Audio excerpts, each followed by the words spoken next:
Greetings, fellow humans. You know me as Iceman Caesar, and this is what's up in the world today.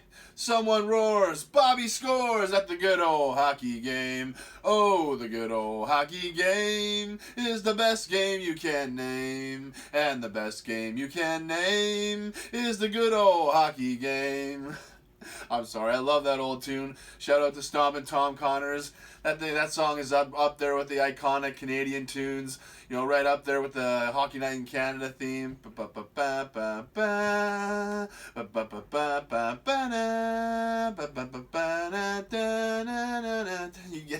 get the picture. But yes, summer is over. The fall winds are blowing. Winter is coming. Hockey season is finally upon us. That means not only is hockey season starting, so NHL regular season's getting going. Obviously, love to follow that, but all the junior hockey, all the amateur stuff is going. WHL, AHL, just all the junior SJHL, all the junior leagues across Canada, you know, across America, across the world are now getting going. It's hockey season, baby. And also, with all the actual hockey being played, the fantasy drafts, all the fantasy drafts are going down across the hockey world, and we are no exception. My league just had our hockey draft this past weekend, and we do ours live in person, auction style. So it's awesome to get together one weekend a year with everybody. That's pretty much the only time I see most of these guys and girls, ladies. Sorry. But it's just a great time to get together with everybody. You know, have a few beers, have some good food. You know, just tons of laughs and jokes going around. It's just always a great time. We got a really great crew of teams in the league. You know, owners that know what they're doing. So, man, it just makes these drafts so difficult sometimes. I mean, it is the worst to be at the end where you don't have much cash, and you throw out a player you think you might get a deal on, and you just go up against someone that has, just $50 left at the end, and you're like, ugh. They can literally just outbid you by a buck just the entire way up until you're at your limit. So it's like. But that's what I like. I mean, it's no fun if you walk in there and you get every player you want at a deal because no one knows what they're doing. Like that's no fun to play. So it's nice to have a good crew of people that are good people and that actually know what they're doing. So it's and with the next week's video is gonna be kind of a sports. I'm gonna talk about a bunch of sports, and that's where I'm gonna do the actual regular season NHL preview for the actual hockey being played. But this video is gonna focus on strictly fantasy, and I can't lie and present myself like these like all these websites, like Yahoo and ESPN and TSN and things like that put out there. And the Score, man, the Score had a great fantasy hockey preview on their app. The Score is not a channel anymore, unfortunately, but the Score mobile app is the best app for sports, for checking scores and things like that. And plus this year, and they're trying to put out more content as well, and man, they crushed it with their fantasy hockey preview this year. The things that they had broken down, I mean, it was just.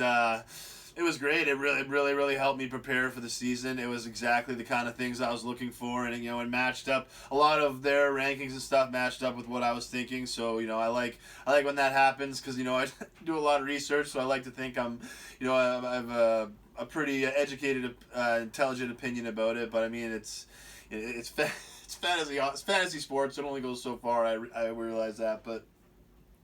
It's I've had a team in this league for 10 plus years, so it's it's nice to be a part of something that has some longevity and history, and you can look back and we run our set. Once we switched to Fantrax. It was this Fantrax is one of the best, probably the best site for running your fantasy sports. I mean, it not only does it keep our history, but like throughout the season, it's the best. I mean, it's got the tools and the way it's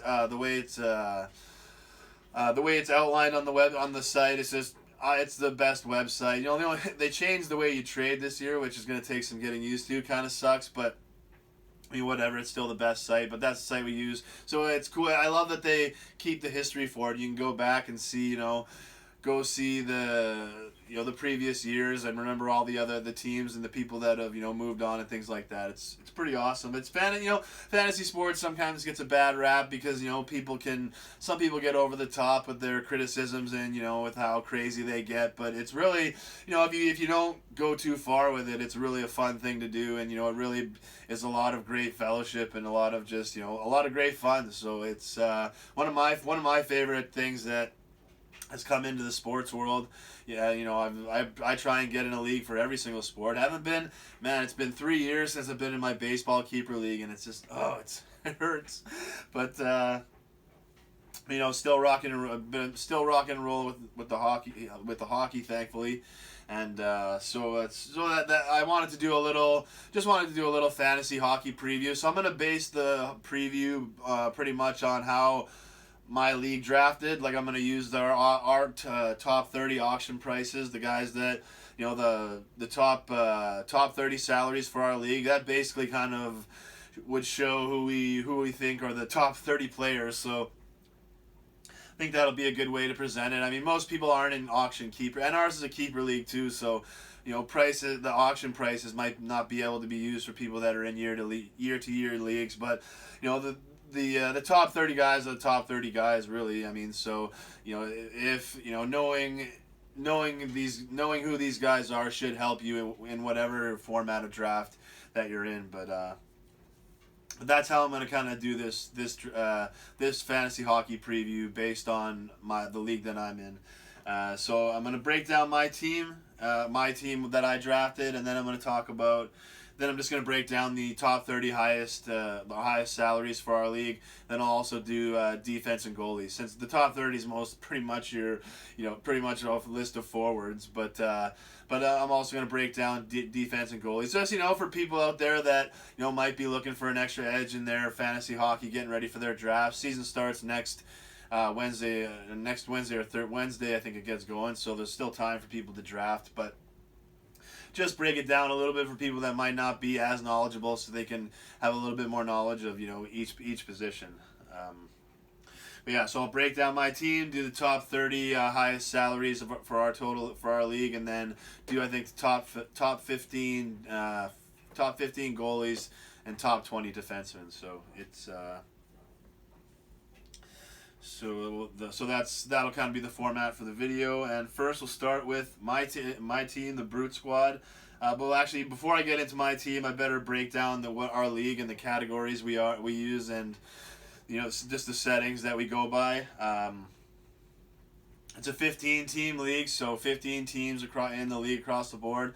At one point, we had 20 teams in this league, and oh my man, that was absolutely brutal. I mean, the free agent wire was just like it was ridiculous. Excuse me, but it was so 15 teams is more around a number where I like.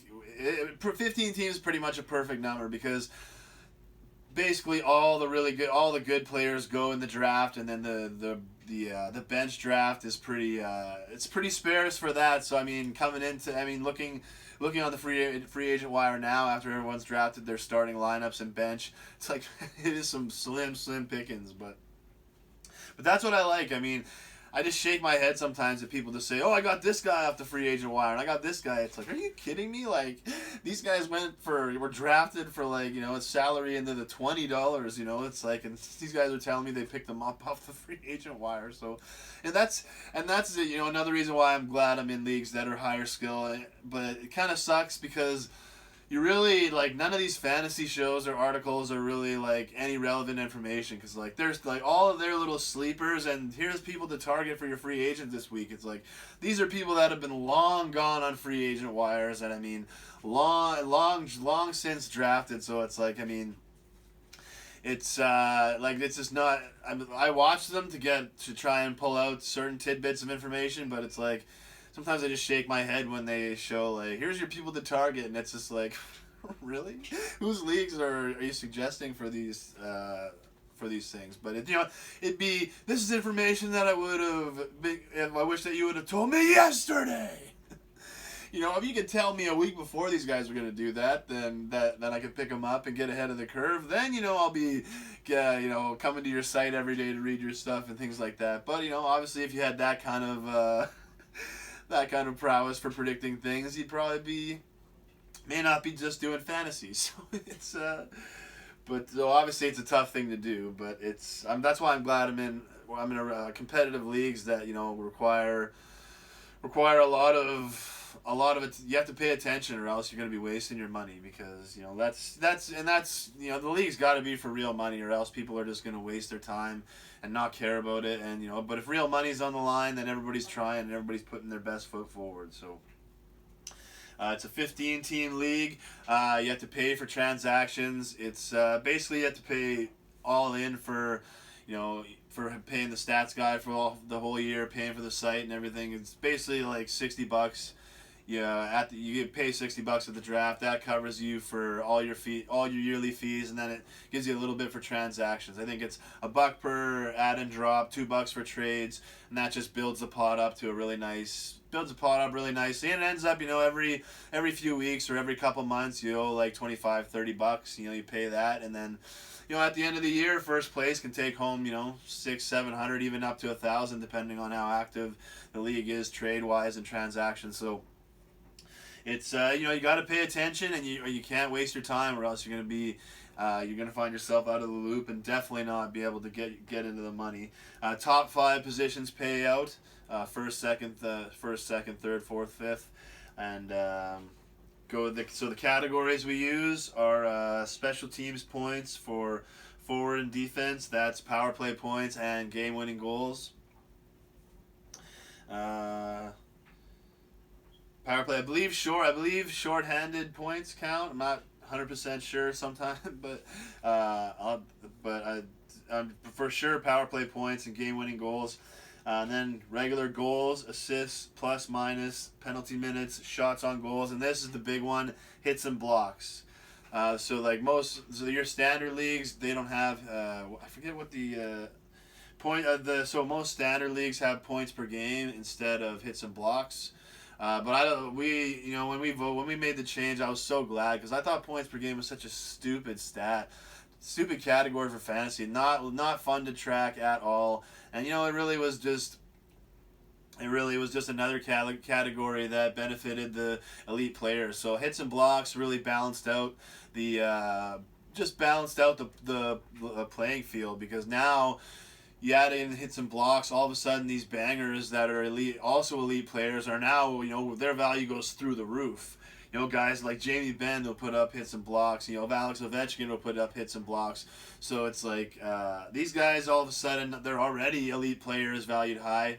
Boom, value goes even higher with hits and blocks. And then you have your grinders, your bangers that also get some love. They get drafted on fantasy teams. They get picked up off the free agent wires when guys need hits and blocks. So it's just it balances out not only the playing field for which players that people go after, but it also allows some of these grinders and bangers to get some fantasy love and have fans come up and be like, man, you're like 10 hits and blocks a game, man, you're the best. It's like it gives those guys a little bit of love. So and I know players have a love-hate relationship with fantasy, because on one hand you do get that where people that wouldn't normally care about you are all of a sudden your biggest fan and they're just loving life.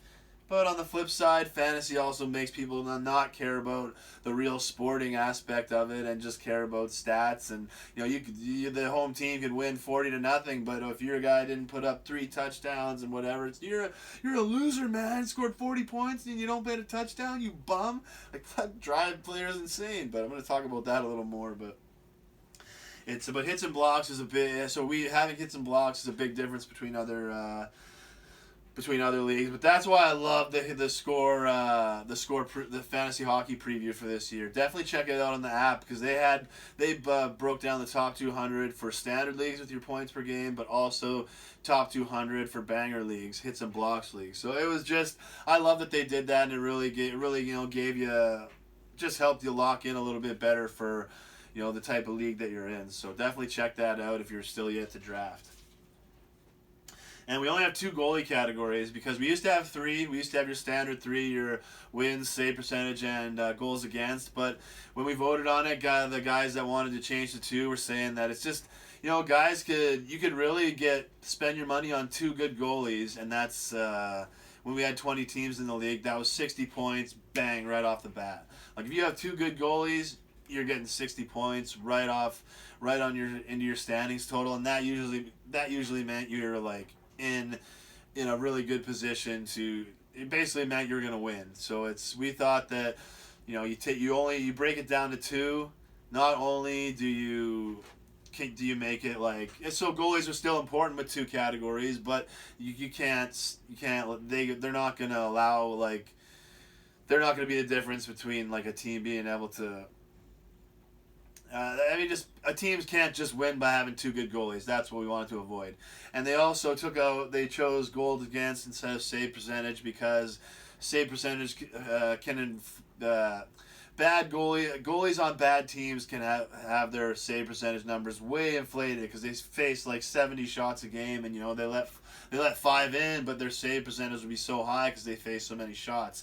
So goals against average is more indicative of how good a goalie is, or like how good of a team they're playing in front of is. So that's kind of why we chose those categories, and so it's only 2 goalie categories, so goalie value is a little bit less than it is in leagues with the 3 goalie categories.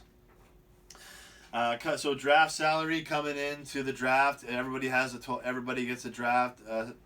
Everybody has a budget of $190, but also based on the previous year, positions 6 to 10 pay out 6, 5, 7, 4. So 5, 4, 3, 2, 1. You get to add salary onto your. You get added salary onto your draft budget. This year I finished, and I think I finished 7th or 8th. So I got $3. So I got $3 added onto my draft budget. I had $193 to spend, but also to make sure that people don't just don't just blow up their teams to get keepers. Positions 11 to 15. You get minus. So 11 minus 1, 12 minus 2, and the last place has minus 5.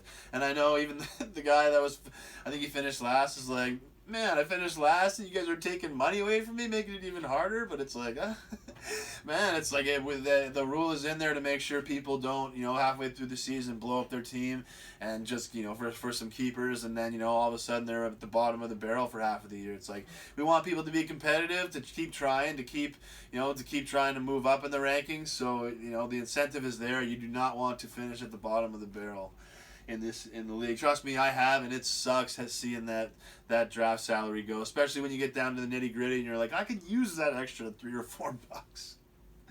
But that's what makes the league fun. And you can't. So going into the draft, you can't keep 2 goalies. You can only keep 1 or none. And you can keep only You can go into the draft with a maximum of 5 keeper players. So out of all your team, you can keep 5 players, and if they have to be good for next year. So the players that somebody kept from the year before can't keep them; they automatically go back into the draft. And okay, so I mean, well, if you're not familiar with fantasy hockey, it might be confusing, but just do a little bit of research into it, and it's just easy to understand. So establishing all that, I'll get into my team, my keepers. So going into the draft, excuse me, I had a pretty solid team this year, but I probably should have made some trades earlier in the year to try and get some pieces to move up, but I just didn't really. Looking at the teams ahead of me and looking at my team, I thought that I need too much to go right. I need too many balls to bounce the right way for me to to actually crack into the 3rd or 2nd to make it worth doing all these trades. Excuse me. So I decided to just focus on trying to get that $5, $5 extra. I ended up getting 3, so that's not bad. But I ended up making a keeper trade. I had some expiring contracts that were some really good players, but I was willing to hold on to them so they could help me hit that +5, that's what I figured my ceiling was to.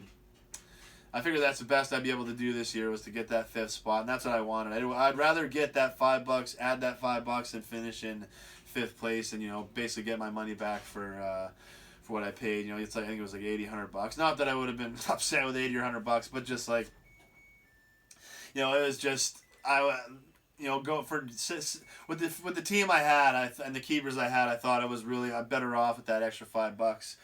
But so my keepers were $10. Sebastian Aho from Carolina. I think he's poised to become one of the better put himself on the map as one of the better players in the league. And, Carolina. Carolina is definitely looking like they might not be very good, but I think they have a. If the team comes together, plays well in the system, and everybody just finds the confidence to play at a high level, I think they could definitely get make more noise than people think. But either way, I think Aho is going to be Aho maybe. I'm not sure. I'm not sure which one it is. But whatever your name is, but Aho is a really good player, and I'm really excited, looking forward to being able to cheer for him, throughout the year. That's one of the other good things about fantasy, getting these players. It's like, it's fun being able to cheer for players, having a reason to cheer for players that you might not normally have a reason for. I'm a Jets fan. I really only going to cheer for Jets players. But with fantasy hockey, you're always checking other scores. So it's nice to have it to be a fan of other players like that. Next keeper, $15, Jonathan Huberdeau. Man, I don't even think he was on the top 100, 200 for the score, but I think he's a really good player. I think that he's easily a 80, 90 point player. It's just he's got to find his game and the chemistry with the line mates in Florida. But I think he's got tons of potential. But obviously maybe I'm alone in that. Maybe I'm seeing things because he's on my team. But I really think that I think Florida could have a better year than people think, and I think Huberdeau is definitely one of the better players in the league. He's just got to consistently put it together for an entire year or two. I mean, he just set a career high in points, so I don't think that's. I'd be really shocked if he regressed and didn't hit that number and raise it even higher this year. I would be really shocked. And I'm really hoping so since I got him on my team. Next keeper, $8, Evander Kane. On that San Jose team, they should hopefully that'll be one of those teams where just every single person is racking up points, and they're so offensively skilled that they're just jumping all over teams and bang bang boom, just racking up the goals and assists. And Evander Kane in a league with hits and blocks is one of those players whose value just skyrockets. He's a guy that hits pretty much every single category, and for $8, man, a total steal and a sleeper of a keeper going into it. So I drafted him last year. I drafted him at $8, so he wasn't a guy I traded for. Both these guys, or Huberdeau for sure. I don't think I drafted Aho. I think I picked them. I think I got him as a free agent. But Huberdeau and Kane, both those guys I drafted. So it's nice to be able to carry guys through the year and have them be actually worth it. Have the salary that you draft them at. Be a nice bargain, because $8 for Evander Kane he definitely would have went for more in the draft. And then the guy that I made a keeper trade for, but it was I felt so bad because I screwed up so hard in this trade. But $26, Blake Wheeler. He put up over 90 points last year for $26, 90-point player. Man, that is huge value. So, but he's the captain, has a great team around him. I don't think he's going to slip back at all. I think he'll hit 90. Hopefully he can hit 100. I think he's got that potential. But the trade I made for him was a big time keeper trade. I basically unloaded all of my good expiring contracts for Wheeler and a couple other guys. Definitely, the guys in front of the guy I traded. The guys in front, the guys that were in front of the guy I traded all my expiring contracts to were definitely upset, but had every right to be, because I accepted the trade too quickly. I just, I thought we were close. I thought the trade deadline was that night, but it was actually a week a week from then, so I had time. But I looked quickly at the trade, and the trade was one of those trades where he gave it to me expecting me to counter because it was kind of lopsided. But I'm gonna make this trade and you counter, and then that's probably where we hit our deal.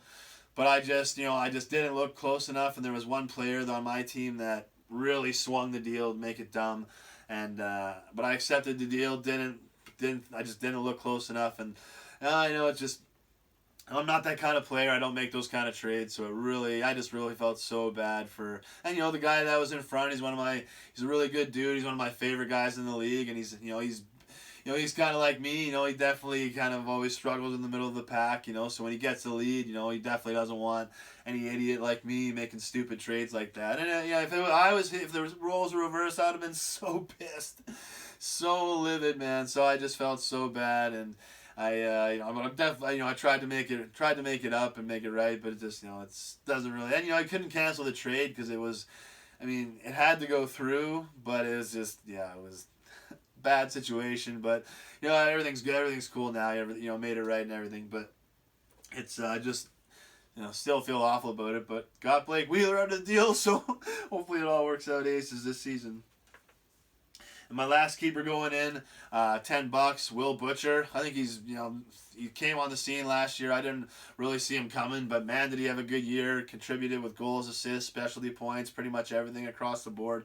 So it's, I think he's going to be New Jersey's top defenseman and be putting up top points, top stats across the board in all of the categories that he's putting them up in. So I think those are 5 solid keepers. 4 good forwards that are should be contributing at the top of their teams, plus with a defenseman at the top of his team. So and for a total of $69, can't go wrong with that. Once I saw that, that's it. These are my 5 keepers. Let's do it. But plus, so I spent $69. So adding 121, but that plus $3 that I earned from where I finished last season. I had 124 to spend going into the draft, and going in I needed 5. So to fill out my team, 5 forwards, 5 defensemen, 2 goalies, 124 to spend. I thought I was looking really good with the players that I drafted and with how much money I had left to spend. So can you bring up my friend here, the whiteboard? Hopefully you can see this. Probably can see some of it or most of it, but not. Hopefully you can. Hopefully it's not too. The writing's not too small or anything. But if you can make this out, this is the Brute Squad. That's the name of my fantasy team, and for 2018, this will be the Brute Squad. So I'm just gonna go through the team, and just that'll just so already talked about it. Aho or Aho. What? I'm sorry, dude. I do not mean any disrespect. I should have figured out what these names are before, but I always, procrastination. Just but no excuse. But for Aho, we already talked about Aho, Huberdeau, Kane, and so. Draft. So in the draft, I was able to draft Milan Lucic for $7. And man, Edmonton is I can't believe how bad they were last year. This team to me should be like San Jose. They should be one of these teams that just everything they touch is gold. Like every single person racking up points. Even these guys on the 3rd and 4th line should be like hitting 30 and 40 points with how potent the offense is and how there's so much skill on that team. They should just be all over these other teams. Like I just couldn't believe how bad they were last year. But and Lucic was definitely one of the players big players that disappointed with his. With the production that he put on the ice. And to me it's like Lucic, he's got his Stanley Cup ring, he's got a hell of a career carved out, so he really could be content. But man, if right now, I think he'd probably be a Hall of Famer if he retired. With just his Stanley Cup and the career he's put up now, the career that he's put up. But he'll definitely be a great player. But man, he could be, if he helps Conor McGregor win a Stanley Cup and delivers another a Stanley Cup again, finally to Edmonton, he will be a legend. Like that's legendary status. And to me, that's motivation. Like he should. It just didn't seem like the motivation was there last year. I mean, I don't want to. I mean, obviously, I don't know the guy. I don't want to call out for things that aren't there. But it just, like he's just seems like. I mean, age and wear and tear are definitely a factor. But it just, you think he just. I think he's a better player than what he showed last year. So I was definitely keeping an eye on to see how much he'd go for, and I think I almost got him for 5. Like it was just, somebody threw him out there, and maybe I threw him out there, but he kind of it hung on 3. It hung on 3 for a long time, and I think, obviously I got him at $7, so it didn't climb higher than that. But I was just stunned at how little he went for. I mean, so I had to jump on that, and I think Edmonton can't be as bad as they were last year. I mean, they have to be better, I would think. Famous last words, but I think Lucic is going to have a big bounce back year, and this is his time. This is his chance and opportunity to push his career into another echelon. And God, you don't get that opportunity every day. Not every player gets it, so hopefully he realizes the opportunity he has and goes after it. Next, Max Pacioretty, another guy I was surprised to see where the bidding started to die out on. I got him for $15, and Vegas. I think obviously people don't think Vegas can replicate what they did last year. I don't expect them to, but I think they're still going to have a good team. I think they're still going to be competitive, and Max Pacioretty in a good environment like Vegas. I mean that's an offensive team. There's excitement. There's intensity. I mean the thing about Vegas is there's going to be lots and lots of incentives for these guys to be good. Because I mean the better they are, the more of a shadow they're going to cast on the city, and the bigger they are, the bigger celebrities they're going to be in the city. So there's lots of incentive for Vegas, the guys that play for Vegas, to be good. So it's not a situation like some of these Sun cities, Arizona, where it's like you walk out of the arena and you go to the golf course, and that's why it's easy to play in Arizona and some of these cities. But I think Pacioretty is going to be they're going to be a good offensive team. I think that maybe plus minus might not be great, but I'm for $15 I was all over that. I mean, I think that I think he's going to definitely be one of the better players in the league this year, and kind of bounce back to where he was when he was at his best in Montreal. So I had to jump on him at $15 though. Puljujarvi, probably not how you say it, but $3 is another. In Edmonton, why I jumped on him. I needed to. I was at the nitty gritty, didn't have a lot of cash left, and I needed to find the diamonds in the rough. And I just looked at Puljujarvi, and I was like, man, if Edmonton turns into one of those teams where anything everyone touches turns to gold, I think he could easily be a 60, 70 point guy. So I mean, I know obviously that's probably at the high end, but really I think he's I think he's got the skill to be contributing and getting in there and really helping the Oilers deliver a bunch of lines. That's why I'm really glad the Jets are such a good team and they've done so much to not only draft young talent to keep the cupboard stocked, but to keep our elite talent around, because teams like Edmonton are not going to be as bad as they were last year, and if they wake up, that's just going to be another team that we got to deal with, and that's going to be another team that's going to be wanting into the playoffs. So, excuse me. And that's why I'm glad the Jets have such a good front office that have done such a good job, but that's why I drafted Puljujarvi, because I really think that Edmonton has the potential to turn into one of those teams where they're just crushing people and just lighting up the fantasy scoreboard. So for $3, I thought I was gonna get him for there's somebody out there that I thought was bidding me up a few times just to get that price up there, and Puljujarvi was one of them because I got him. I threw him out there right at the end. Someone had 2, I went to 3, and then they let me have him. So I knew they were trying to just drive the price up. But next one was my highest forward, the highest I spent on any forward, Tarasenko, $28. Got to like coming in. I wanted to go. I wanted to get Connor McDavid, but we'll go into how much he went for in a sec.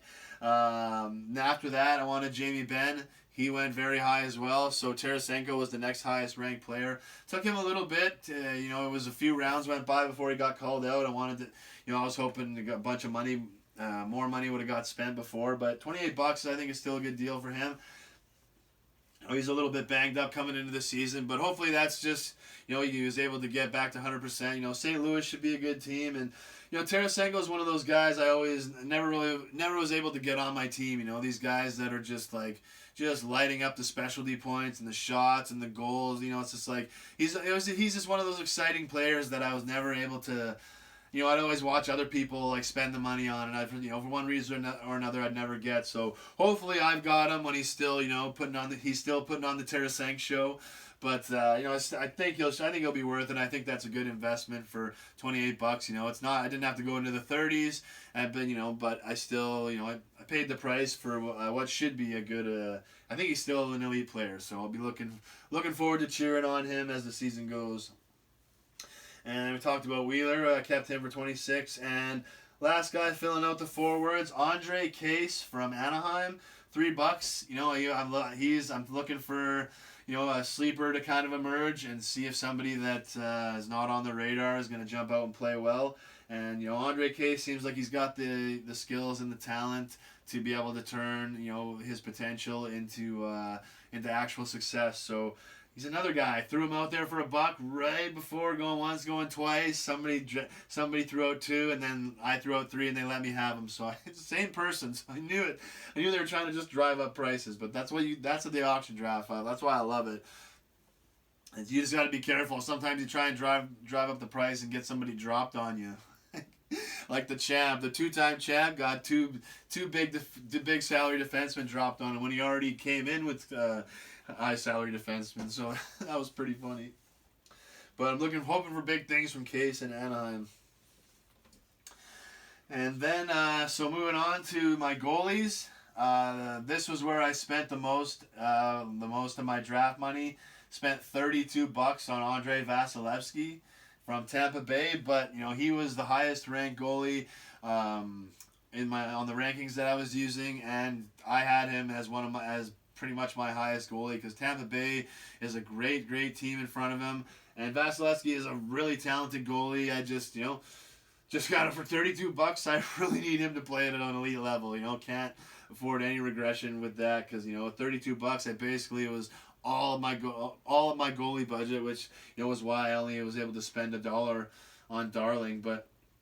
I think Vasilevsky will be worth it. He's a really good goalie. He's got a great team in front of him. So just got to stay healthy and stay in the net. And I think he should deliver the elite numbers that I need with that $32 price tag. Second goalie was Scott Darling from Carolina. I had him for a bit last year, and it was a disappointing. Coming out of Chicago, he looked like he was ready to put himself in the conversation as one of the better starting goalies, but man, he did not have a good year. But Carolina didn't have a good year. They let him, the quality of shots they forced him to face were very, very high. Like people that broke it down, I think it was like top 5 in the league of hardest quality shots faced. So he didn't have it easy with the team. I think Carolina should be a better team, and hopefully with a better team will lead to a better performance from Darling. Hopefully, the struggling last year didn't shatter his confidence. That's one of the biggest things about sports, especially with a position like goalie. Confidence. You got to be in there thinking you are the shit, and you got to be just like none of these guys are even close to the skill to score on me. It's like you got to be, and then. You got to turn that off when you walk off the ice, which is why some guys can't do that, and they're super dicks when they in real life. But but when you're on the ice and you're in the moment, you gotta feel like that. You gotta feel like I'm the best and none of you can touch me. So hopefully he can get that confidence back, and for $1. If he does, if he just plays like the starter and Carolina is a team fighting for the playoffs, man, I will be looking like gold with that $1 price tag. So hopefully my goalies pay off. I need Vasilevsky to play at an elite level. Moving on to my defense, talked about Butcher and basically I got with my spending $32 on my goalie And with spending money on my forwards, I knew that I was like, okay, I got Butcher for 10. He should provide elite numbers. I need to get one elite defenseman to anchor my defense, and then basically I'm probably going for dollar defense for the other 4, and that's exactly what happened. Got Butcher coming in, and let's start here down here. We see with hits and blocks in a big category like that. I mean, Subban just fills up every single stat category. So he's one of the better defensemen to have. And I'm a big fan of him. So it's gonna be love to being able to cheer for him. It just sucks that all these guys are in the freaking Western Conference. But while he's not playing the Jets, and when it's not good, as long as the Jets make the playoffs, I'm gonna love cheering for PK, because he's a fun player to watch, and so it'll be nice having him fill up the fantasy scoreboard for me. So moving on, so he cost me $27. Had to pay the big price for him, but he's worth it. I mean, he's one of the elite defensemen in the league, and when he's really on, he can challenge for the scoring title. So hopefully Nashville. I think Nashville should still be one of the better teams in the league, and hopefully PK has one of his better seasons, because at 27, I need him to be that anchor elite defenseman. I'm moving on to my $4 defenseman.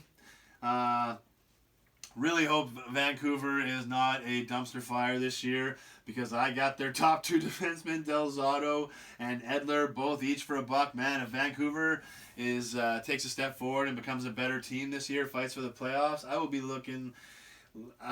Everything will be coming up aces for me, because that top defensive combo should just be racking up the defensive specialty points all day, every game. But if Vancouver is bad, then that could just destroy my plus minus. So, I had no choice at that point. I only could take dollar defensemen, and the best option available was the top 2 defensive pair in Vancouver. So, crossing my fingers that Vancouver's not going to be as bad as there's a possibility that they could be. But this dollar defenseman, man, I couldn't believe that he was still around. I walked up to the board to check and to make sure that he wasn't on anybody's list that I didn't miss, or a keeper that I missed. Went up there. Clefbaum from Edmonton. I think he's going to be their top defensive, the guy in on their top defensive pairing. I mean, I couldn't believe he was still there at the end for me. And I was so nervous and kept going towards the end, because I did not have enough money to really fight for him. Maybe I could have gone up to $4 or $5, I think, but I did not. I was not able to fight for him, so I was just dying to wait for everybody to be done, and so I could just run through my dollar defenseman. And thankfully, nobody brought him up. And man, I really hope he pays off. Not only because he's on my fantasy team, but because I can't wait to, after every time he scores, just to get that going. Clefbaum, you're my Clefbaum. Man, please, Clefbaum, you gotta be good, man. That's just, at the Oilers games, every time that he scores, man, you can just get that sex bomb. Clefbaum, you're my Clefbaum. Man, I really, really hope that he pays off and is a really good player, so that song can be a thing. But come on, buddy, don't let me down. I'm looking forward to that. But for $1, man, I will take that chance all day. If Edmonton is a great team, Clefbaum should be just crushing it. So he could be one of the steals of the draft for $1. So really hoping that Edmonton is a good team and that Clefbaum is leading the way. Clefbaum, you're my Clefbaum. All right. Last dollar player, I figured, man, why not? Shea Weber. I know he's got knee surgery and he's got to sit out a few more months, but man, take your time. Get ready, get healthy, because a guy like Shea Weber would be, if he comes back healthy, ready to go, ready to rock and roll, and playing like he can, and that could be like making a significant trade in the second half of the season without having to give up any players. So, draft Weber for $1, stash him on the bench. He comes back and doesn't have any more health issues for a bit. There's another steal for next year. So, really hoping that, take your time. Do not come back early, Shea Weber. You just do your rehab. Take the long end of the rehab time. Make sure you're good to go. Just training, prayers, and the vitamins, brother. But seriously, like, just take your time. And man, if he comes back healthy and playing like he can, that's gonna be a steal. So I mean, he was my last pick, and excuse me. I figured I could replace him with somebody decent off my bench, and I was weighing it. I'm like, Shea Weber. It's probably a smarter investment to try and get Shea Weber as a buck as opposed to one of the bench players as a buck and hope they pay off, because lots of some I definitely have had some sweet dollar defensemen that have paid off over the years. I've gotten pretty good at kind of doing that, but it's sometimes it definitely doesn't pay off. So I thought Shea Weber was the best investment. That is the Brute squad for 2018. Did not have the room to write my reserves, so I'll just go through the reserves quickly in a sec here. But yeah, this is the Brute squad, and obviously the Brute squad is in tribute to Princess Bride, Fezzik, Andre the Giant. I'm on the Brute squad. You are the Brute squad. But when we changed hits and we used to be the team name used to be the Big Dirty, and with a shout out to the Trailer Park Boys. But once we changed to Hits and Blocks, I thought I needed a new name appropriate to that, so the Brute Squad was born. So pretty happy with the team coming into the season. The drafts are sometimes tough. There have been some embarrassing years where I've had, one of the worst years. I had a huge chunk of money left because there was. I got gun shy on bidding on a few guys, and on a few bidding wars I stepped out of and let the guy have them, and I started getting down to the nitty gritty, and I was holding out for a few players, and I made a mistake, and they were already capped on somebody's team, so at that point there was nobody left to spend big money on, so it was just the worst thing about you can have in an auction draft is a bunch of money left over. So I think I only had $2 left over, which would have been my bonus money, which is fine. I pretty much got everyone I wanted, and I can't really say that having a couple bucks more would have had made too much of a difference, because some of the guys I would have had to bid it. Some of the guys that went a little bit higher than my players, other people had more money to go higher. So I'm happy with my team. I think I got a good balance and everything, and for the bench, just go through the bench quickly. Got drafted.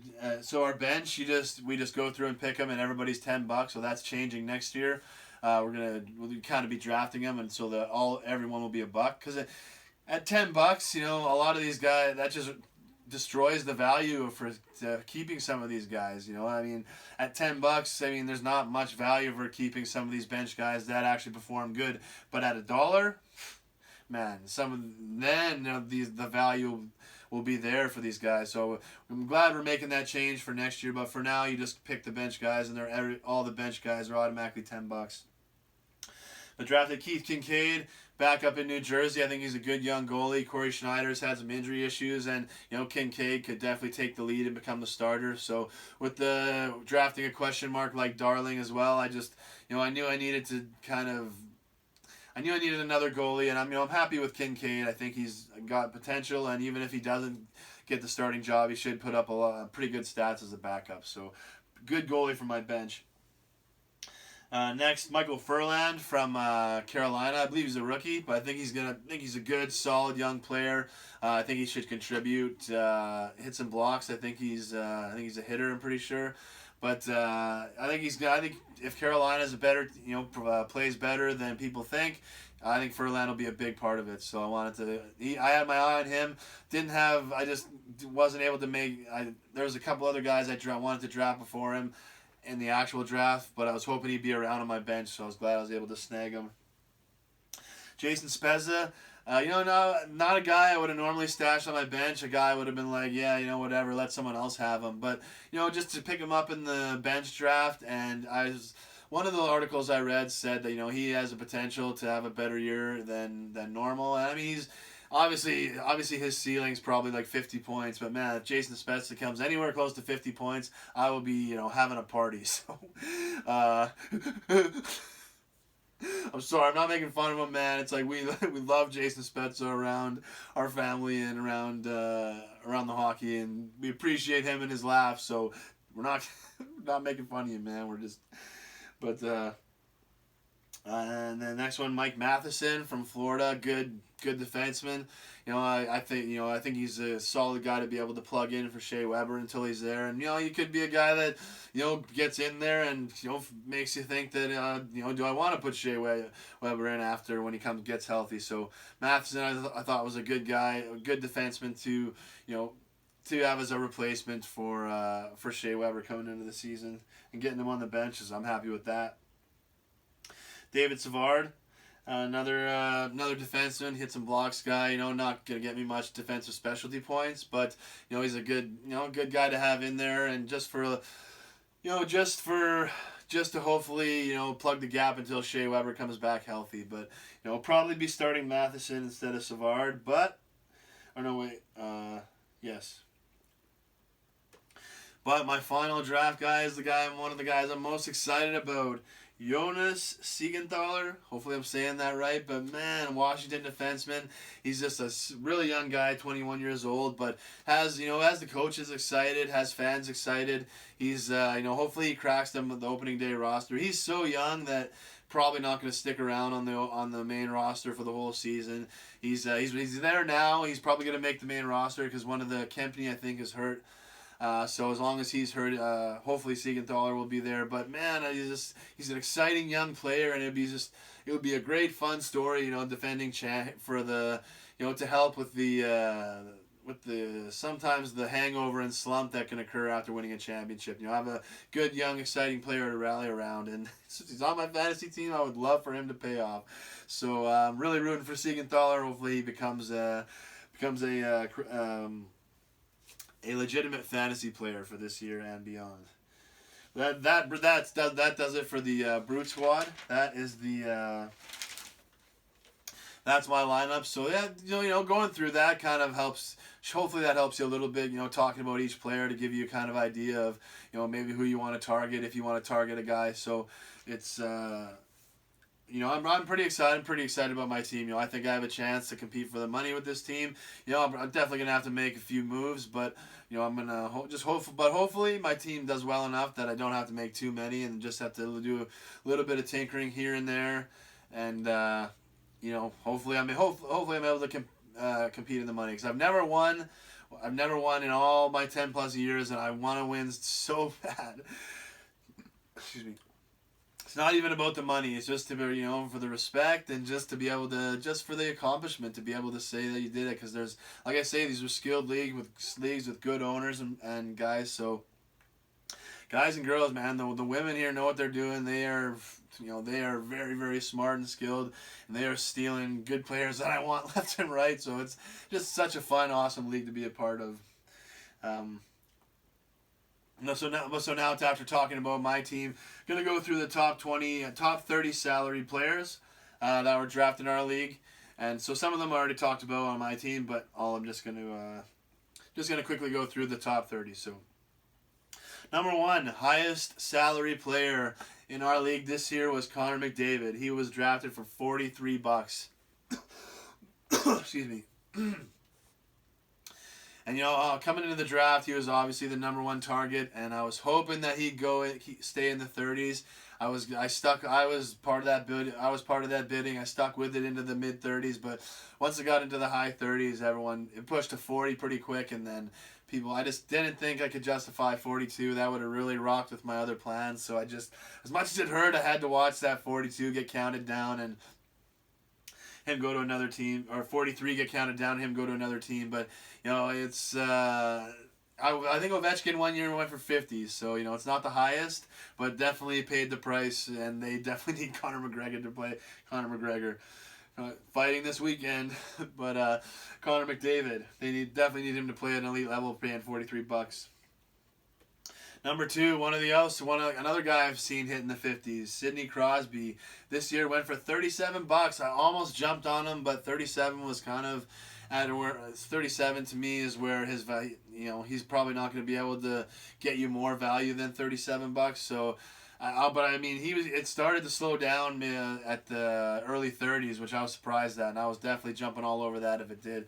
But it kind of went to 37. And that's I was hoping to hit 40, it would hit 40, but 37 I was okay with. Jamie Benn, the guy I was targeting after Connor McDavid, he came out too soon. $36 he went for. And one of the women knew what she was doing. She knew how much he fills up the categories, and she was not letting him go. And she got him at 36. And I just didn't want to. I knew I don't think I had my goalie yet, and I knew I was going to need to spend. So I wanted to get my goalie before I drafted my big forward. But man, they threw out Connor McDavid and Jamie Benn really quickly. So I had to just make decisions. And once I lost those two guys, I was just like, man. I have to get Tarasenko because he was he was the next guy that I was targeting on my list. Fourth highest, Alex Ovechkin. He was kept for 30. Somebody drafted him the year before for $36 and carried him into the draft. So I mean, $36 for Alex Ovechkin, definitely a great price with how he fills up the stats, and obviously had a great year leading into the Stanley Cup championship. So, $36 is a great price to carry in for him. Fifth highest, Nikita Kucherov, $35. Obviously one of the best players on Tampa Bay. Has kind of moved forward. Head of Stamkos is the best player on Tampa Bay. So $35. But he was also a keeper. So I mean, he would have went in. I think both Ovechkin and Kucherov might have pushed into the 40s. So smart decisions to carry them in for their salaries that they did. Number 6 is Nathan MacKinnon, $34 he went for. Colorado, they could be a good team. They could be kind of closer to average, but Nathan MacKinnon either way should be able to put up elite numbers. But $34, I was kind of surprised that he went that high. I was, I didn't expect him to go. I kind of expected him to go mid to high 20s, but I mean 34. Sorry, but he basically went mid 30s. So. I was surprised he went high. Definitely wasn't going to pay that, but he's not going to. Definitely not going to get much less value than 34. But that's a pretty high price to pay for him, I think. Number 7, Brent Burns. He was a keeper, kept in with $33.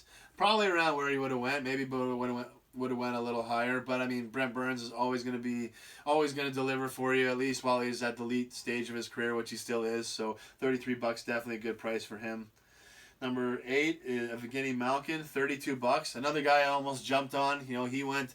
That's Evgeny's definitely starting to get to the age where he might be getting out of the prime of his career, but still, man, the guy's still a great player, and when he's on his game, he's one of the best that fills up the stat sheets like there's no tomorrow. So, $32, definitely. It started to kind of slow down, high 20s, and I was gonna jump in there, but $32, I was okay to kind of sit back and let him go. But at that point, and when Malcolm was gone, I'm like, if Tarasenko goes to 36, I have to chase him. I have to get Tarasenko, or else I'm in trouble. Number 9, this is one of the guy I had to jump on, Andrei Vasilevsky, $32. He's to me he's the top goalie in the league, top goalie in the draft, available in the draft, and I had to, to get these elite players, you got to pay for them. I was hoping I didn't get in a bidding war, but I did, and I just knew I had to win it, and 32 is higher than I wanted to spend on my goalies, but I got my elite goalie, so I should be good to go for goalie categories going into the season. As long as my secondary guy isn't a complete bum, I should be good. Number 10, Erik Karlsson, $32. He was a kept coming in. I think that was a really smart decision. I think he easily hits 42 with the hype of being traded to San Jose and how good everyone thinks they're going to be. I think he would easily went $42. Same as right around with Connor McDavid. He's so at $32. That's a big bargain for Karlsson. I think he should pay off, $32 value and then some. Number 11, Victor Hedman went for 31, and obviously you're not getting much less value from Hedman compared to Burns and Carlson.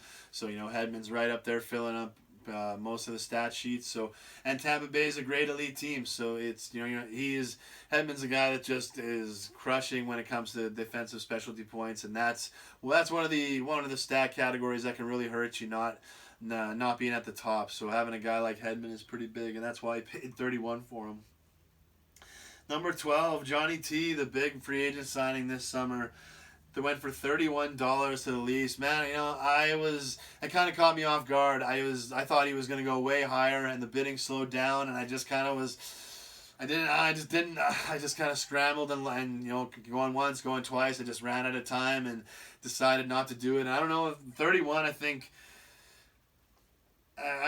he could have at least $10 more of value for be a $41 player, but it just depends on how these Leafs click together. They're young and middle, like mid prime veterans like Tavares, coming out of your prime veterans like Marleau. So it's if this team mixes together well, the sky's the limit. But I got caught with Tavares, so I think 31 could be a steal for the guy that got him. 13, Brad Marchand, $30. He was a keeper coming in. He drives me nuts so much that I can't believe people are paying $30 for him. But he's worth it. He fills up the stat sheet, and he's one of the better players on Boston. And he always finds himself in there on goals, getting goals and assists. So it's like Brad Marchand, definitely one of the better players. But I certainly would never be able to justify keeping him or paying $30 for him in the draft. So all the power to the other people that do. Number 14, Dustin Byfuglien, Big Buff, $30. Big Buff. You talk about filling up the stat categories in a hits and blocks league. Big Buff is the man. It sucks being drafted in a league with Winnipeg because everyone loves the Jets, so all their prices are just literally at the top level of it, and lots of them even skyrocket through that. So Big Buff, to get a Jet player, you have to pay, and $30 is paying for Big Buff, but he always delivers, and with specialty defensive points as well. So it's Big Buff is always a player that you want to have on your team, and $30. You just know that's what you're gonna have to pay for Big Buff. You're not getting them for less. Number 15, Patrick Kane. He also went for $30. I was surprised at that. Chicago, definitely not the team that they used to be. Patrick Kane's still a great player, still elite, but $30, kind of expected him more, 25, 26. So, and those $3-4 they matter huge at the end of the draft. So these early guys going for more than than I would think is $30. That Patrick Kane kind of has to have a really good season for that to pay off, but. Obviously he's still a good player in elite level, but that one kind of surprised me too, that it went up to 30. Number 16, Frederick Anderson. Someone paid $29 for him. It's definitely gonna be worth it. The Leafs could be racking up wins like they're going crazy. But man, have the times changed. It wasn't long ago, like 2 or 3 years ago, where the Leafs were like a plague. Man, you did not want to leave near your fantasy team. Any forward skater, defenseman would just be to plus minus hell, and your goalie would just destroy your save percentage. Or your goals against average. So but now you got Frederick Anderson going $29, but guy's got the skill to be a great goalie. Just needs a team to play great in front of him. So it's the Leafs. The hype for the Leafs is real, and definitely in fantasy hockey because people are really willing to pay the prices for them. 17th, number 17, Mark Scheifele.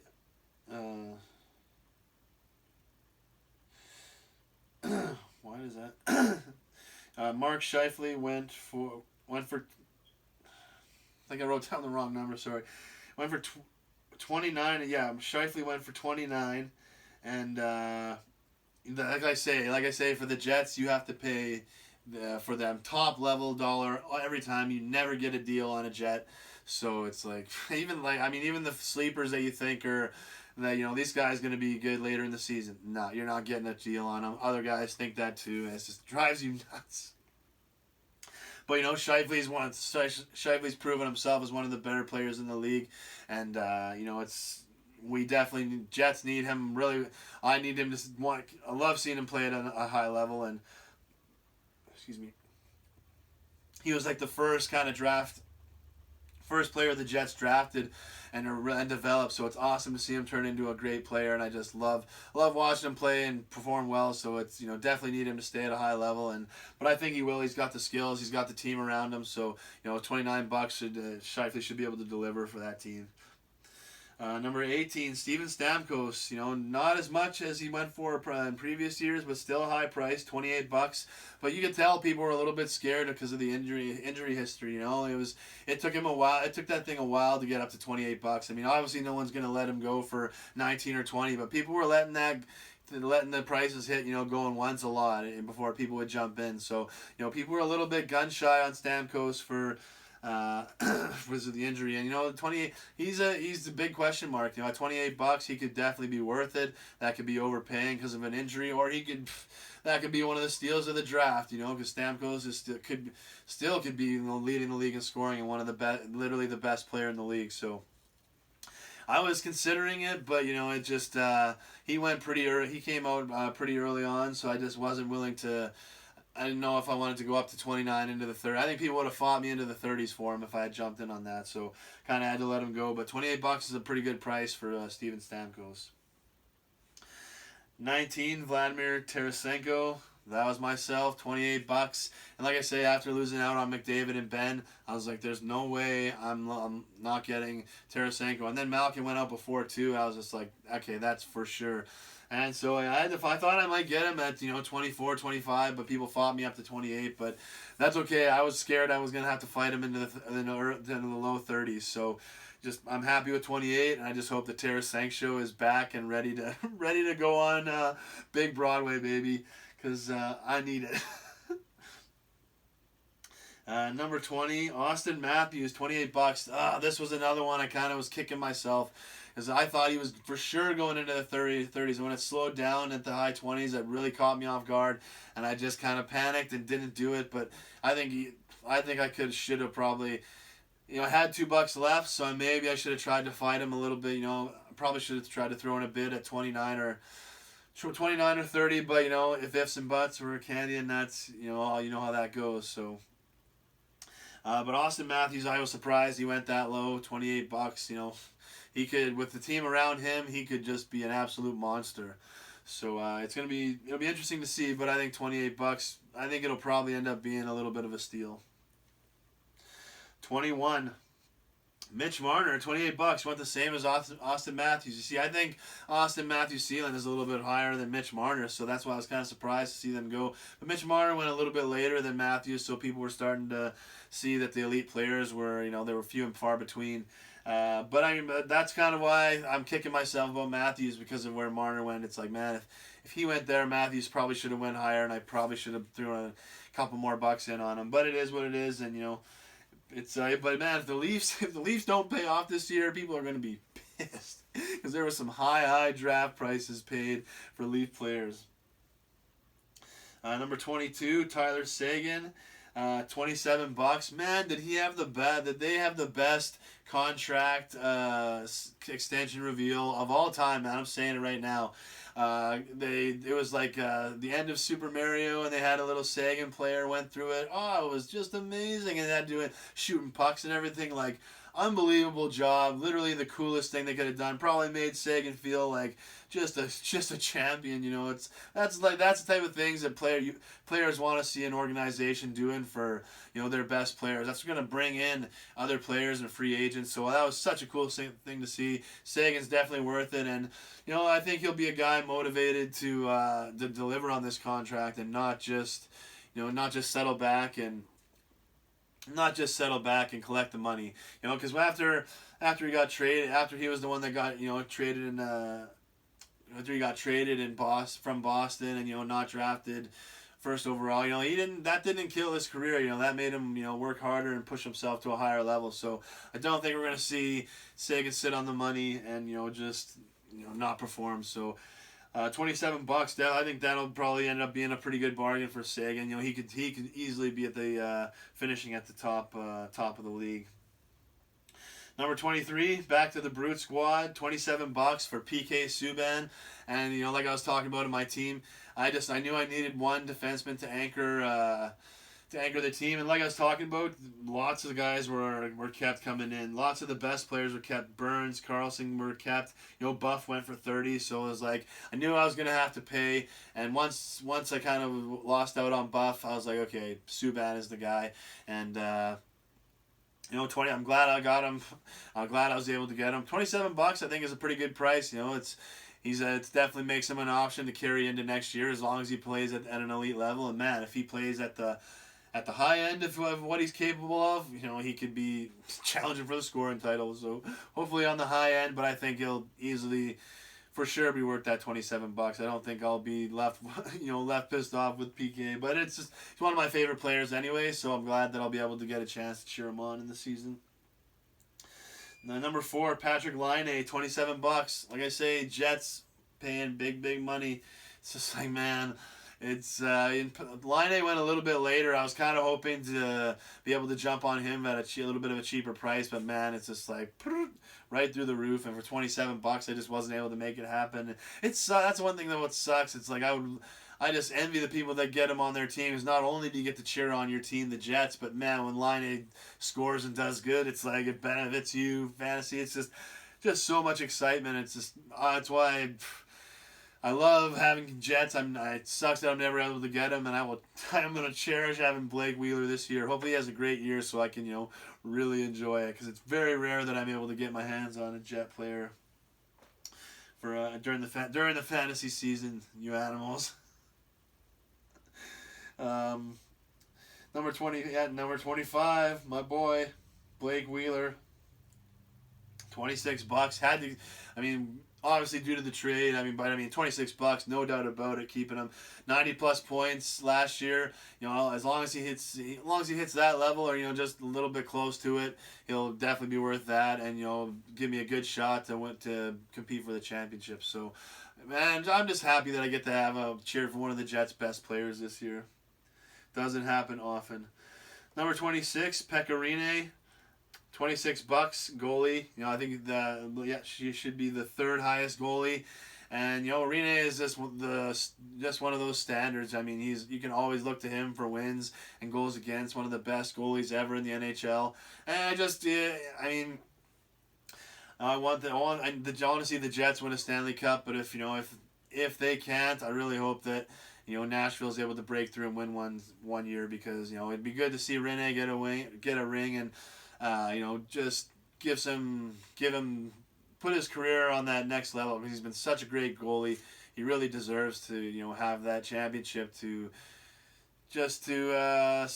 solidify his career legacy. And but still at this time, $26, you're not getting a deal on Pekka Rinne, and Nashville is a great team, so he should be worth it and be the player that he always is every year. And it's Pekka Rinne is Pekka Rinne at this point.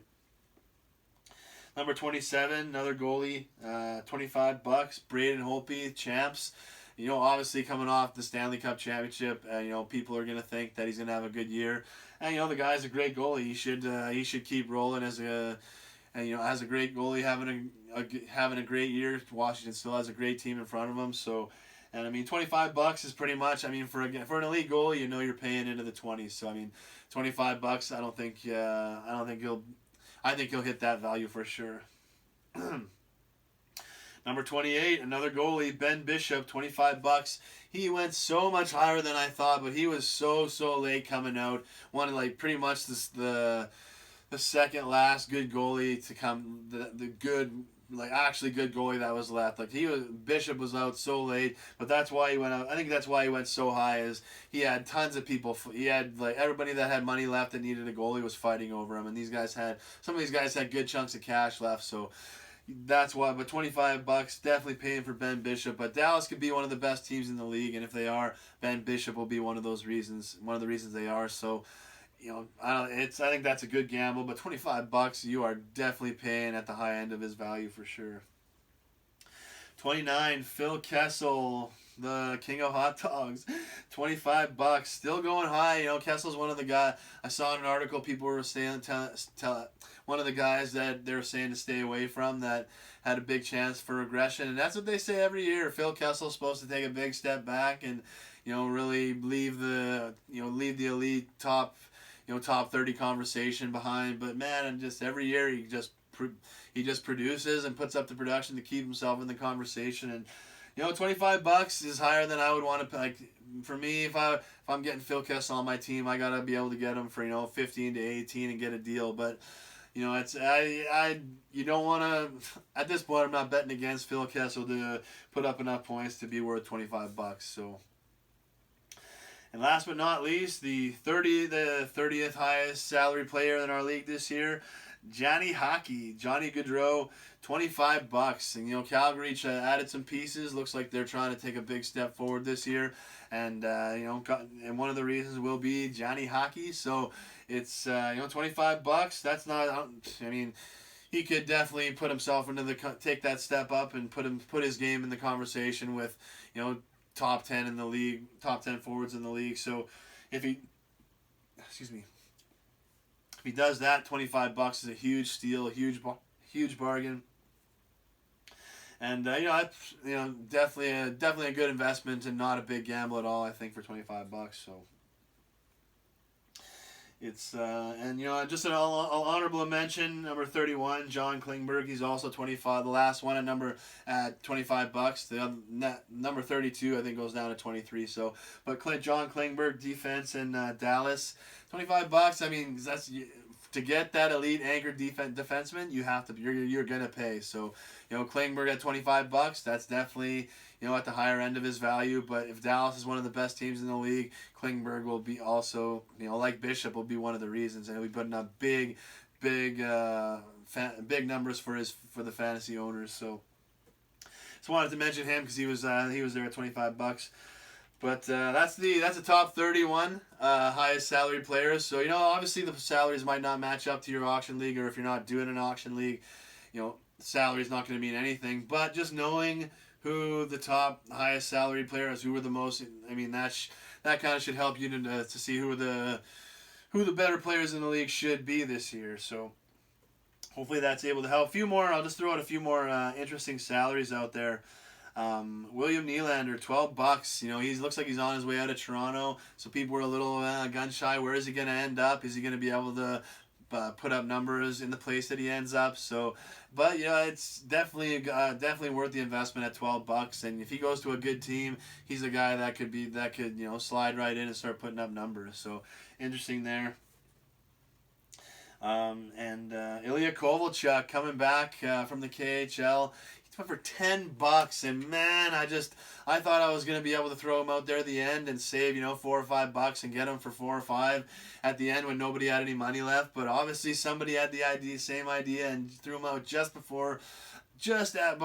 after I was able to fight for him, and it hurt so bad to see him go at 10. Because Ilya Kovalchuk, when he was in the NHL and he's in Atlanta, was one of my favorite players, man. To see the passion and he was just such a fun player to watch, and he was just excited. I really wanted to. I thought I was going to be able to get him this year as a sleeper, but somebody else had eyes on him. But $10, man, like, just unbelievable to see players like that. And that's the last few names I'll mention. Like, just to see some of the salaries of the yesterday's elite players, man. It's like remembering these guys going for $40 sometimes. It's like Ryan Getzlaf went for $16 this year. Carey Price, $9. Carey Price, MVP, went for a goalie that went into the 40s one year. It's like $9. Oh man, is it sitting there? Like, that's the crazy things about auction drafts. It's like sitting there, and the auction is counting. You're listening to these names, and like everything tells you they're this amazing elite player, and how could they be going for this low? But it's like they really should be going that low with their game, how it is at the time. With their game at the level it is now. So Carey Price, $9. Jonathan Toews, $6. King Henrik Lundqvist, $4. Oh man, it just blows me away so hard to see guys like King Henrik go for $4. He's been one of my favorite players. So, but it's just don't really expect these guys to go that low. So I wasn't able to jump on them, but it's just crazy to me to see that. But that's it. Kind of goes into where I want to talk about, and where I realize why teams and players hate gambling and fantasy and things like that. Because gambling gives you a reason, like gives people a reason that wouldn't normally care about a team or a game. Now all of a sudden they care. Like for example, today, I needed the New York Giants for a perfect pools. Normally I couldn't give a damn if Eli Manning was playing like a guy that doesn't belong in the NFL, and how is this guy still allowed to quarterback an NFL team? Normally wouldn't even be on my radar. I couldn't care less, but because of my perfect pools, oh my god. I could have just out of my, oh man, just couldn't believe, so frustrated and just, cutting a promo on them, ripping them a new one up and down. It's like, that's why guys can't stand it, because, I mean, like, they're dealing with, criticism and just energy and stuff from people that don't actually care about the team or anything. They care about secondary things, but that make them react like that. So it's like, I know why guys hate gambling, get into hating gambling and things like that. In fantasy, it's just like, obviously, like I talked about, I mean, the team could win 40-0. You're happy, you're on a high, you're loving life, team won, and all of a sudden you got some guy lipping you off, like, you loser, you bummed 40 points, and you don't even get a touchdown, you suck. It's just like, what? Shut your mouth. Like, what are you talking about? We won the game by 40. It's just like, that's definitely, I can see why players definitely start to not look so favorably at fantasy sports. But it's just crazy to see some of these guys go for the price that used to be the highest salary players starting to go for few dollars now. It's just crazy. But the top drafted rookies, highest salary rookies were tied. Rasmus Dahlin, defenseman, $16 from Buffalo, and Elias Pettersson, forward from Vancouver, $16. So hopefully Pettersson is one of the reasons why Vancouver's a little bit better. That way Edler and Del Zotto will be just, not be killing my plus minus and be putting up points. And Dahlin, Buffalo, ever since the post, they really need to do a 30 for 30 on that Buffalo team post lockout, because they brought the excitement back to the NHL. I remember like that first lockout was just so brutal, and there was just such a downer energy, and the hockey before the lockout had not been good. Lots of clutching and grabbing, and just the trap and everything. But coming out of the lockout, that Buffalo team just lit the league on fire with their excitement. Drury and Briere going nuts, scoring. It was just fast paced and tic tac toe. It was just, that was so exciting, and I was just so hoping that they would keep that team together and keep building on that. But we all know what happened. Briere, signed Briere and Drury. I think that debacle, signing all that money in New York or whatever, is just, and that's just so sad to see that team blow up like that, because for money and stuff. But they should really do a 30 for 30. That'd be an exciting, probably an exciting one to do it on. Definitely exciting content. But so for that reason, I always kind of have a soft spot for Buffalo, and I'm always cheering for them to get back to a higher level and get back to that exciting kind of level of play.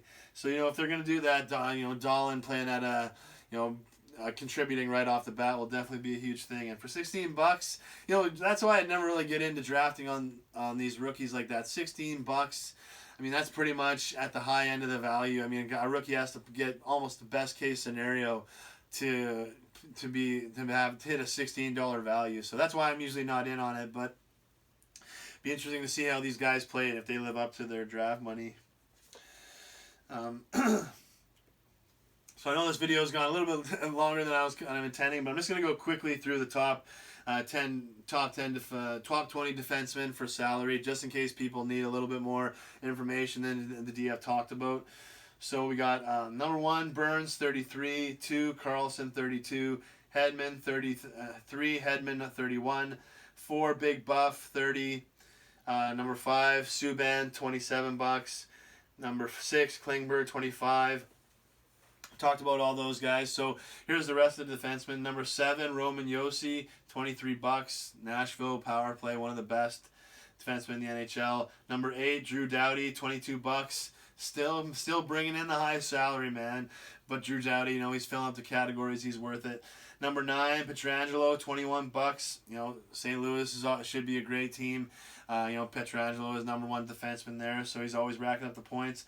Number 10, Rasmus Ristolainen, $19. Buffalo could be a better team than people think, but they need Ristolainen to play like an elite defenseman. Number 11, Chris Letang, $18, still bringing the highest salary as well, man. Letang's one of the mainstay veterans, but he's still right up there on the top power play with Pittsburgh, and they're obviously a high power play team, high efficiency power play team. Number 12, Carlson, $17, top power play with the champs. Number 13, Torrey Krug, $17. He's established himself as one of the best top young defensemen with Boston. Number 14, Tyson Barrie, $17, Colorado. I drafted him a couple years ago. His plus minus was brutal, but man, he's a great player for specialty points, and if Colorado's good, he'll be a big reason why. Number 15, Mark Giordano, $15 in Calgary. Calgary should be a better team, and he should have lots of opportunities to cash in on power plays. Number 16, Matt Dumba, Minnesota, $16. Minnesota's always a high efficiency defensive team, so they don't allow a lot of goals against, so their plus minus is good. And Dumba's a good guy to have, for his specialty points and for filling up the categories like that. Number 17, Dolan, $16. Buffalo, obviously a rookie, so question mark, but definitely has the skills and potential to reach that. Number 18, Aaron Ekblad, Florida, $14. Florida could be hit or miss, but they have lots of skill there. So Ekblad should be racking up the specialty points this year. Number 19, Werenski from Columbus, $14. He kind of came out of nowhere and was put himself on the map, crushing the specialty points. So he's one of the definitely is the reason why he's in the top 20.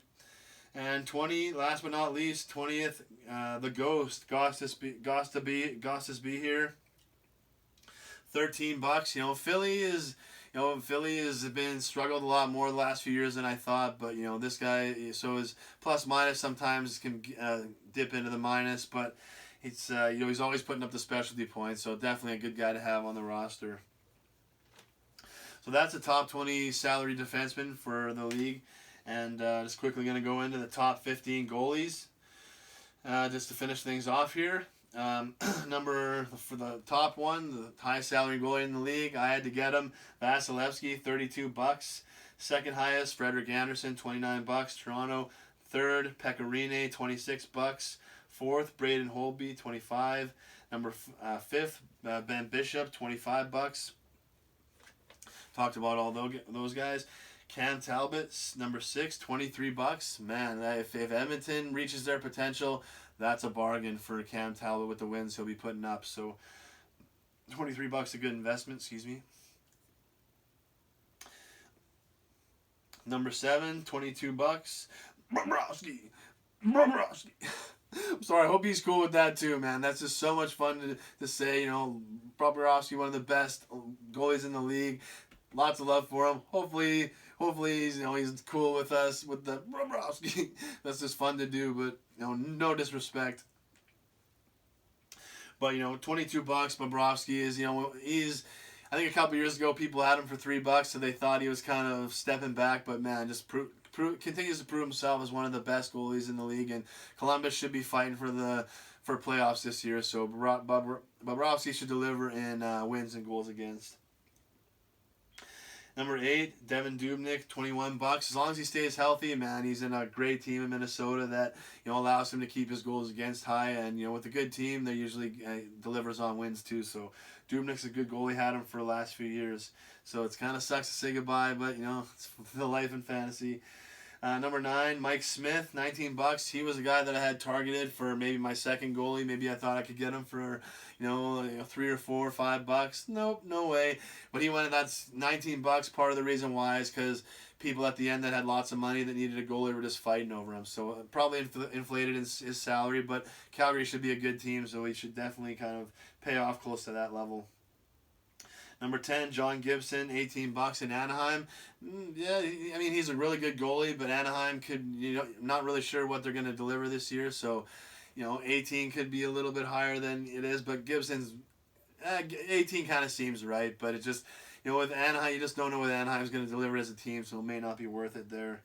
Number 11, Tuukka Rask, $16. Great price for Boston's goalie, I think. He just has to stay healthy, stay in the net. Does have, you know, I think he's got some little bit of competition coming behind him, but Rask is still, hasn't really shown too much of a regression back. So $16 is a good price for him. Number 12, Jake Allen, $16. Or no, yeah, it's Jake Allen, $16. When he's healthy, he's a great goalie, but that's the thing, just has to stay healthy. Number 13, Jonathan Quick, $14, still sticking around. LA looks like they're gonna have a pretty good team, so it's gonna be tough. Lots of good teams in the West, so LA may find themselves in tough, but Jonathan Quick is still a great goalie that can, keep them keep them in the conversation for playoffs for sure. Number 14, $14. Martin Jones. San Jose should be a great team, so Jones should be rocking and rolling this year, and should just be able to definitely deliver on $14. That's a nice price for him. And last but not least, 15th highest salary goalie, from your Winnipeg Jets, Connor "Give him Hellebuyck." How much pucks could a Hellebuyck stop if a Hellebuyck could stop pucks? That's right, $10. He was a keeper coming in, came out of nowhere off the radar last year. So definitely a keeper at $10 coming in this year. And with how good the Jets, I'm expecting and hoping the Jets to be, should deliver. I mean, 2 or 3 times the value, that $10 value. So definitely see why definitely a no-brainer keeper at $10. But that kind of brings us to the end. Obviously, if you're not interested in fantasy or hockey, this was probably not your video. But if you are, hopefully you enjoyed it and you got some good information out of it. This was just a fantasy hockey preview. Going to get into a more preview, talking about the Jets and just the whole little bit more of the regular season and next week's video. But I wanted to do with how I was looking at the schedule for what's up in the world today, I wanted to fit this fantasy hockey video in there because I haven't really, with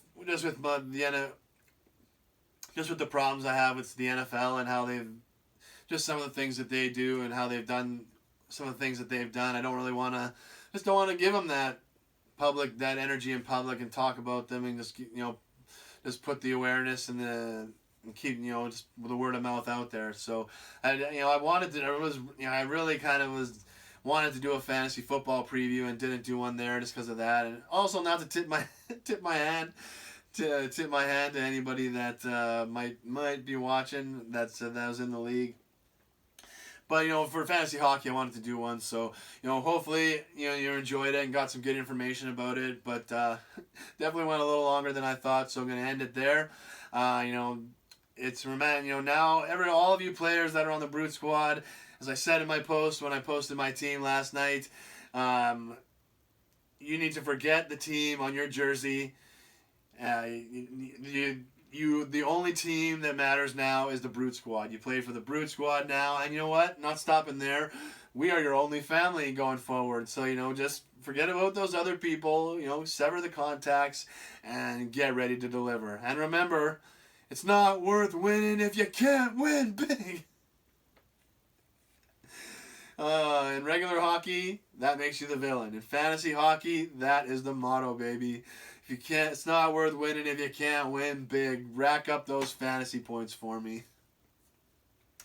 All right, but that does it. Hopefully everyone enjoyed this fantasy hockey preview. Hopefully it helps you win and play, and hopefully everyone just has a great season. And just sending strongest prayers of love, safety, good energy, and everyone to the players, fans, front office, the restaurants, the concession workers, just the hotels surrounding restaurants, just everybody to have a great fruitful season of fun, fellowship, and just great business for everybody to keep the hockey community going and to keep the sporting community going and just to keep everybody's just to keep our great just to keep everything rock and rolling, baby. That's all I got for now. So thanks everyone for coming along for the ride. We'll see you soon down the road. Much love and God bless. Peace.